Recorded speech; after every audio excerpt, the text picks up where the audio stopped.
பாதுகாப்பு கேட்டு கதரும் நடிகை உதவி கிடைக்குமா? விஷாலுடைய தீராத விளையாட்டு பிள்ளை மூலமாக தமிழ்ல அறிமுகமானவங்க தான் பாலிவுட் நடிகை தனுஸ்ரீ தத்தா.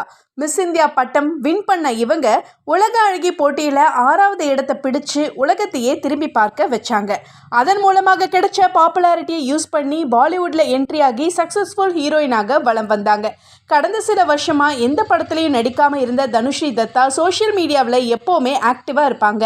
அந்த வகையில் மும்பையில் இருக்க தன்னுடைய வீட்டிலேயே தனக்கு சித்திரவதை நடக்குதுன்னு கண்ணீர் விட்டு கதறியபடி ஒரு வீடியோவை வெளியிட்டு பரபரப்பை ஏற்படுத்தியிருக்கிறாங்க. கடந்த 5 வருஷமா வீட்டுக்கு மேலேயும் வீட்டுக்கு வெளியேயும் வித்தியாசமான சத்தங்கள் வருது. இதை பத்தி போலீஸ்ல புகார் கொடுத்தும் எந்த பலனும் இல்லை. இப்ப தினம் தினம் நரக வேதனையை அனுபவிக்கிறேன், எனக்கு யாராவது உதவி செய்யுங்கன்னு கையெடுத்து கும்பிட்டு கதறி எழுதி இருக்கிறாங்க தனுஸ்ரீ தத்தா. ஒரு செலிபிரிட்டியாக இருந்தாலும் இவங்களுக்கே இந்த நிலைமையா?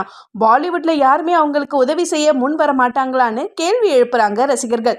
மேலும் இதுக்கு முன்னாடி மீ டூ விவகாரத்துல நடிகர் நானா படேகர் மேல தனுஸ்ரீ தத்தா பாலியல் குற்றம் சாட்டின நிலையில அவர் குற்றமற்றவர் அப்படின்னு ப்ரூவ் ஆனது குறிப்பிடத்தக்கது.